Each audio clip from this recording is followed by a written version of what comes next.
In the heart of the jungle, 12 Marines face 300 enemies. This is their story. November 1942. The dense jungle of Guadalcanal is a living organism. It breathes with the cacophony of unseen insects and the distant calls of birds. The air is heavy with humidity clinging to the skin like a damp shroud. As dawn breaks, shafts of light slice through the thick canopy, revealing a terrain that is both lush and treacherous. The ground is uneven, tangled with roots and vines that threaten to ensnare the unwary. This battle is not just a clash of arms, but a test of wills. Every step is fraught with peril. Every sound could signal impending danger. The Marines are well aware of their precarious situation. They know that reinforcement is uncertain, that the jungle can conceal friend and foe alike. Veteran accounts and unit diaries will reveal how they prepared for what seemed like an insurmountable challenge. Archival footage and after-action reports will help us understand how this confrontation unfolded. As the day progresses, three pivotal details will emerge. Details that will alter the course of this confrontation and challenge the expectations of all involved. These elements, hidden amidst the chaos, will become clear as we delve deeper into the narrative. For now, the tension builds, the air thickening with anticipation. To unravel the full story of this extraordinary stand, one must tread carefully, listening for whispers of history beneath the roar of battle.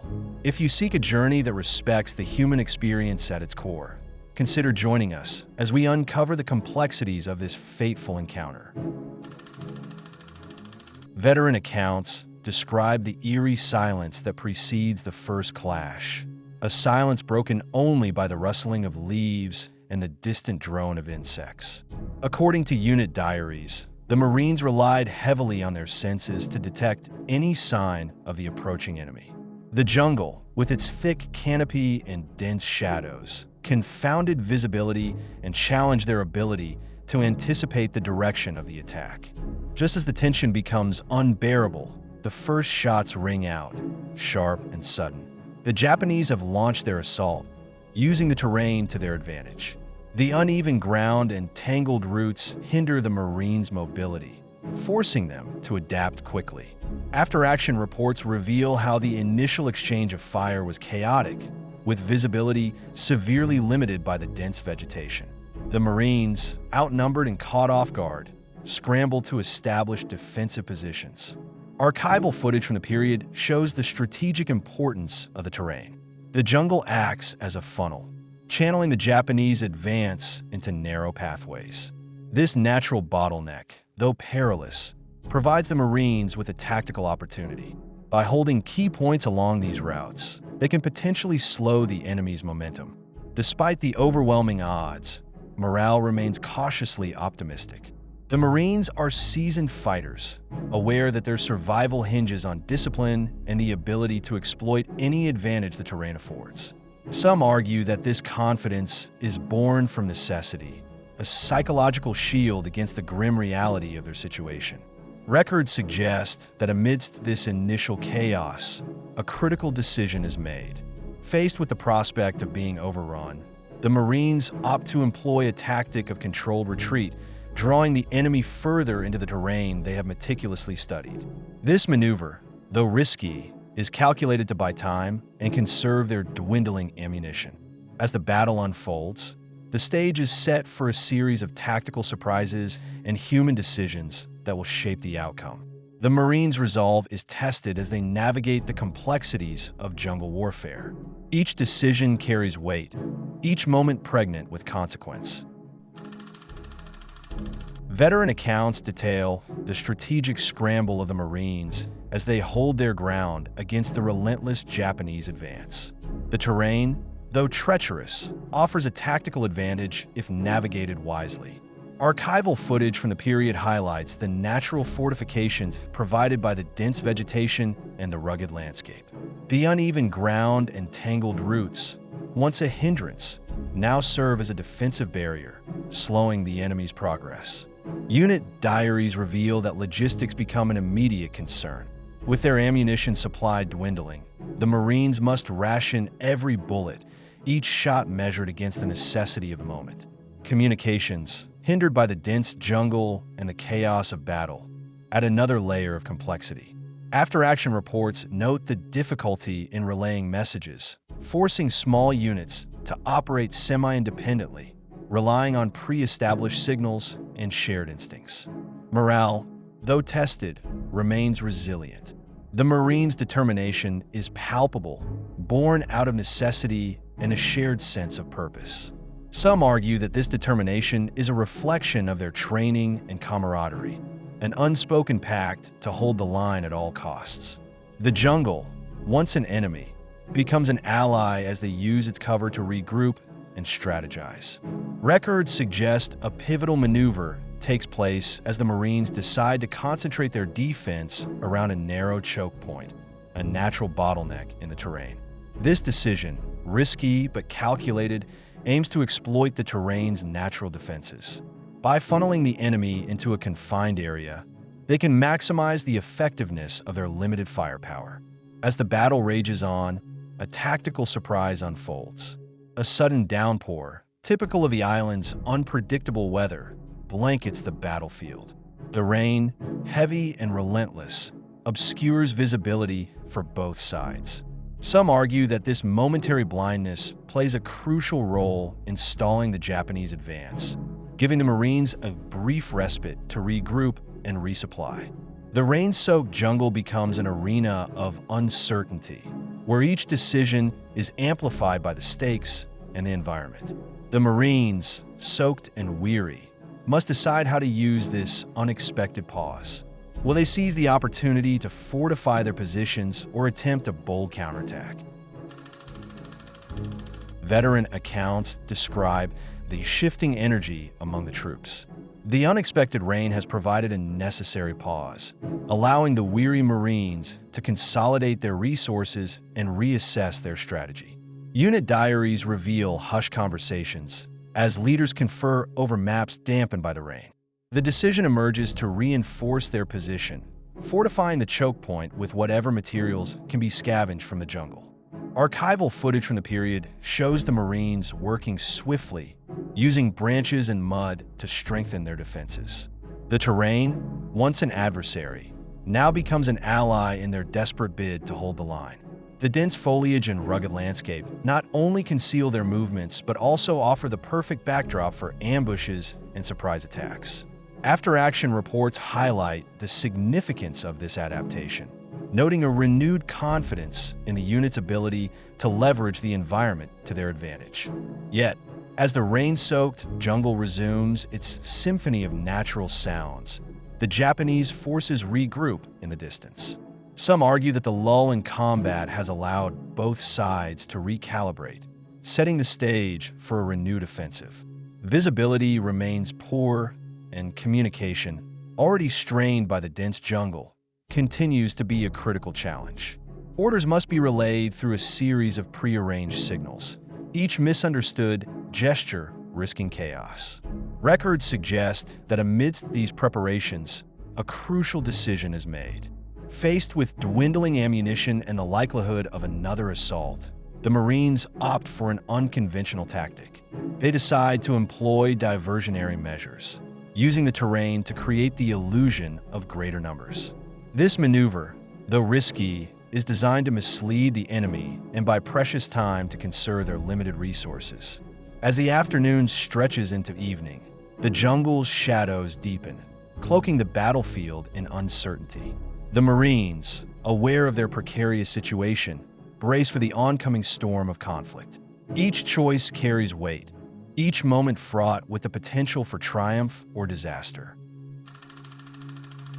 Veteran accounts describe the eerie atmosphere as night descends, a world where sight is compromised and every sound is amplified.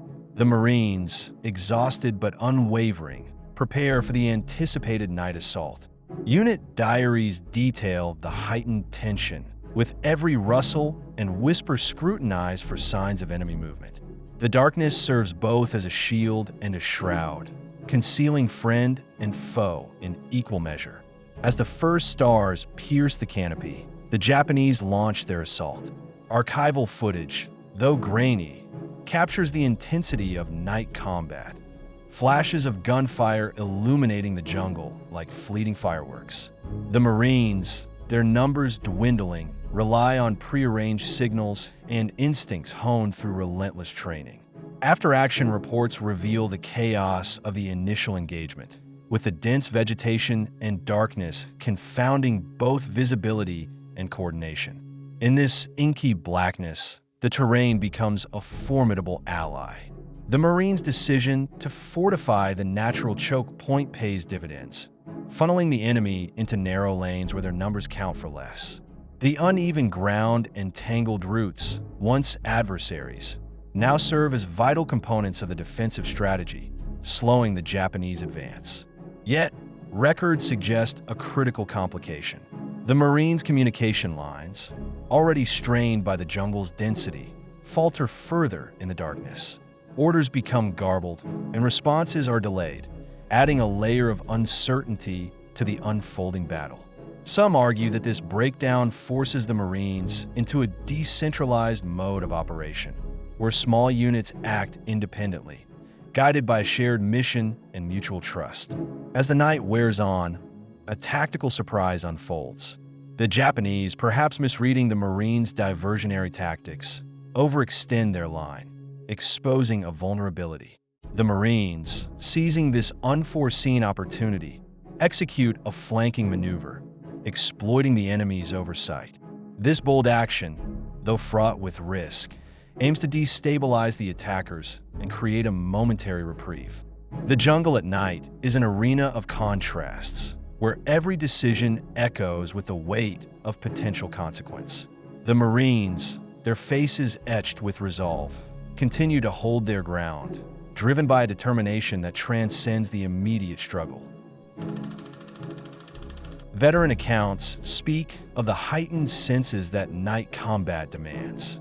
The Marines, reliant on their instincts, must discern between the rustling of leaves and the approach of enemy soldiers. Unit diaries reveal the oppressive weight of the unknown, where each shadow holds the potential for danger.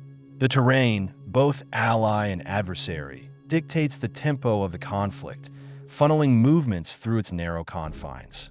In the midst of this chaos, a significant development occurs. After-action reports indicate that a small group of Marines, operating semi-independently due to severed communication lines, identifies a critical vulnerability in the Japanese formation. Records suggest they exploit the natural bottleneck, laying an ambush with precision. The dense foliage cloaks their movements, allowing them to strike with sudden ferocity. The ensuing skirmish is brief but intense. Archival footage, though limited, captures the momentary confusion among the Japanese ranks as they struggle to adapt to the unexpected assault. The Marines' bold maneuver disrupts the enemy's momentum, buying precious time for the beleaguered defenders. Despite this tactical success, the strain on the Marines is palpable. Their ammunition reserves dwindle further, and the continuous pressure of combat wears heavily on their spirits. Some argue that their resolve is bolstered by the knowledge that every minute they hold out contributes to the broader strategic picture. The jungle, for all its dangers, serves as a fortress of sorts, providing cover and concealment. As the night progresses, the Marines face a critical decision. With resources stretched thin, they must choose between consolidating their gains at the choke point or pressing the advantage with a counteroffensive. Each option carries risks, each choice a testament to the complexity of jungle warfare. This moment, fraught with uncertainty, represents a turning point in the battle. The Marines' determination and adaptability have brought them to the brink of a potential breakthrough, yet the path forward remains perilous. The Marines, battered but unyielding, emerge into the muted light of morning. Their faces, etched with exhaustion and resolve, tell a story of survival against improbable odds. Veteran accounts and after-action reports provide a glimpse into the tactical decisions and human courage that defined this encounter. Yet, there remain gaps in our understanding. details obscured by the chaos of battle and the passage of time. Some argue that the psychological impact of such an ordeal is immeasurable, influencing decisions in ways that records cannot fully capture. Today's reconstruction illuminates tactical ingenuity and the profound resilience of the human spirit. However, it leaves us with questions about the broader consequences of such conflicts. The cost, both physical and emotional, lingers long after the last shot is fired. The jungle, for all its beauty, stands as a testament to the sacrifice and responsibility of those who fought within its shadows. As we reflect on this extraordinary stand, we acknowledge the complexities and ambiguities inherent in war. There is no clean resolution, only the enduring memory of those who faced the unimaginable. The responsibility to remember, to learn, and to honor their experience rests with us. We invite you to share your reflections on this encounter. How do you interpret the balance of strategy and survival in such a harrowing environment? Your insights could add depth to our understanding. Subscribe for future careful recon as we continue to explore the intricate layers of history and the human stories they hold.